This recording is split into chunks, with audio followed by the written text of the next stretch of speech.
Good morning, adventurers. My name is Ben, and welcome to a morning show where I sit around, drink some tea, and talk about TTRPGs. First up for TTRPG, we have the Stone Creep coffee mug, now almost empty of tea, as I've been sitting here and drinking it. It's also a little cold now. I probably should have rewarmed it up before this, but that's fine. There's not a whole lot left. I'll finish it by the end of the episode. And inside of it, we still have the vanilla chai from Bigelow. Once again, very tasty. Definitely check it out if you are a chai person, if you're a vanilla person, if you're somewhere in between, you don't necessarily like it, whatever. We are going ahead and we are wrapping our week on Kids on Bikes today. I am sad to be here, but also very excited to have gotten through this game with you guys because, again, I think it's a really cool game. I think it's so worth the time to actually just sit down and try, because it is a different kind of TTRPG if you have only ever played D&D or Pathfinder or like a combat-focused game, which is ironic because we will be talking about fights today.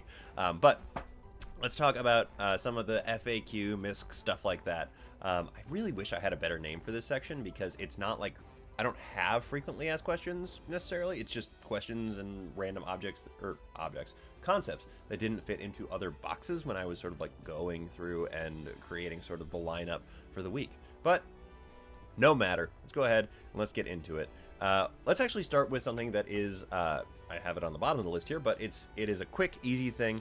We're talking about planned actions first. This should have been something I talked about when I talked about the dice system, but it just totally slipped my mind when I had it. I even had a note, and I forgot to talk about it. So planned actions or snap decision actions are the way that you make skill checks in this game. If you are making a snap decision, you go ahead and you roll your die. You add your modifiers, you add whatever adversity tokens you want to, and boom, you have finished your roll.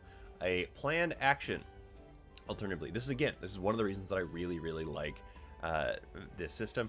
A planned action is you go ahead and you take half of the total value of the die, add your modifiers, and that is your roll, period. It is like a passive skill, which obviously I've talked about being a fan of before in D&D. It is like that, except because of the fact that you have different dice with different stats, it is actually a viable way to like scale up and down. You can't explode with that. You can't really add any adversity tokens a lot of the time to that, or you can. Actually, I don't know why I said that. You absolutely can, but it's a good way to not necessarily like fail at something you should be able to do well. Taking half to succeed, or taking half, period, is a really good way for if you have time and the space to actually sit down and do something. You can call for something. You can say, hey, I want to go ahead and I want to get into that door. Can I lockpick? Can I try and talk somebody into it? Can I do this, that, or the other thing? And the GM can say, yeah. And then you say, okay, can I take half to just do it? And the GM can either say, yep, you can make this a planned action, or it's a really good way for the GM to look at you and go, no, you can't do that. And you don't necessarily know why it has to be a snap decision, but it could be because there's a guard around the corner. It could be because of, any number of things. Or if they are feeling a little bit more generous, it could be, yes, you can. And then you're sitting there and you're like picking your way through the door, and then all of a sudden somebody walks around the corner as you get the door popped open and they see you and then they start chasing you. Something like that. Planned actions versus snap decision actions. They are both equally viable parts of the game, and the GM should keep them in mind when they are setting their difficulty classes and stuff like that. But the point is that you are good at what you're good at. A D20 has a lot more variability than a D4 does, and so it's entirely possible that you roll a 1 on either one of them. But the ability to take half of your total allows you to have that thing that you are always going to be at least pretty dang good at. So that is your planned action versus snap decision action. The next one that people are asking about all the time, I'm sure, is, hey Ben, you talked about nothing so far that would require you to actually advance your character. How do you advance your character? Good question. Basically, a game like this uses effectively milestone leveling in 5e, Pathfinder, whatever. There's no experience points necessarily, or there could be an experience system that the GM would have to sort of fabricate themselves. But you gain levels by doing the game, by just playing it. But at the same time, as I've mentioned many times, you are entirely just normal people, so you're not leveling up or anything like that. But as your character advances, the GM can award you different strengths, different things like that. You could get static bonuses to stuff.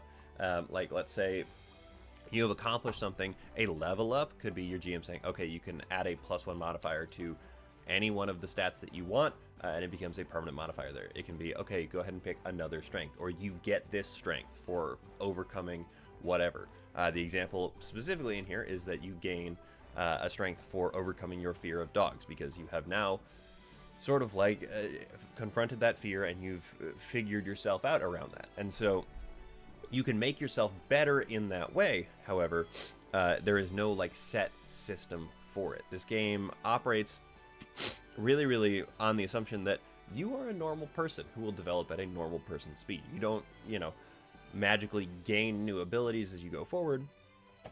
You just get better at being in these sort of situations as you go by like actual learning. So that is how you advance your character.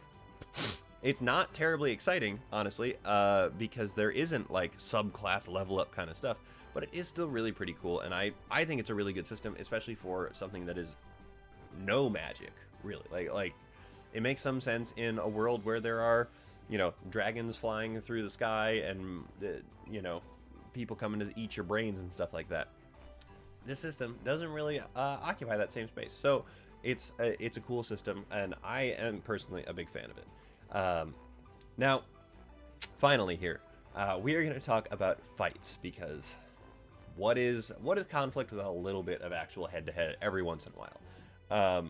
Now, there are 2 pages in the book, or 2.5 pages in the book, right here and the next one, that talk about fighting specifically. And it is important to note that they mention the fact that fights in this game are dangerous, period. They say you don't have any hit points. That doesn't make you invincible. It makes you super fragile. They're talking about how no matter what, because you are a normal person, fighting is dangerous. Now, they do talk about how, well, yes, every time you go to actually have some kind of encounter, it should have a small amount of danger. You should be able to, shove each other or give each other like noogie, or they say somewhat hostile wrestling without major consequences. Like maybe there's a little bit of a problem that happens, but you're not going to flat out die because you get, put in a headlock or something like that by one of your friends. Important. They do also talk about how if you want to initiate a PvP sort of thing, the GM then looks at both of the players and says, are you okay with this? Because there is the explicit possibility, if you are going to go full PvP, that somebody's going to walk out of it and somebody's not. Because that is the nature of fighting in this game. Specifically, it says in here, let's see, in this game, violence should never come without consequence. Rather than trading blow for blow, rolling stats, and applicable skills, you should just go ahead and determine the way that it goes often before the fight even starts. Players and GMs should then narrate the outcome. So you have stats that are associated with a lot of your checks that might be here. The examples they give: brawn, ability to stand and take a hit. Maybe that's a grit roll instead, something like that. Attacking, fight roll, obviously. You could try and charm them out of it with a charm roll. Brawn check to maybe intimidate them out of actually trying to do that, or a grit roll. You could run, flight, or you could try and dodge some punches. Also flight. It's up to the GM and the way that you as a player want to actually interact with the fight that is happening. It is up to you guys in that moment to figure out the way that something goes. If you roll a bunch of stuff and successfully make it through whatever it is, it doesn't necessarily resolve the fight immediately. It might then take you to the next round, basically. That isn't actually laid out in here. That's just the way that I would run it. If people succeeded on subsequent checks so that they aren't dead immediately or gravely injured immediately, you go to the next round once everybody has sort of done something, so that there is, this pacing feel to it, but you are not necessarily like going turn by turn by turn. They have physical damage and projectile damage, things like rocks being thrown, slingshots, or bats, fistfights, knives, something like that.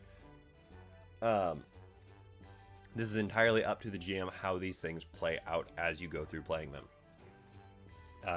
Because, as it mentions in here, every fight could be fatal. That said, oh, nope. There are no pulled punches or called shots. If a player decides to attack somebody and they hit them and they swing and they hit just a little bit wrong, maybe they roll really, really high on their fight check.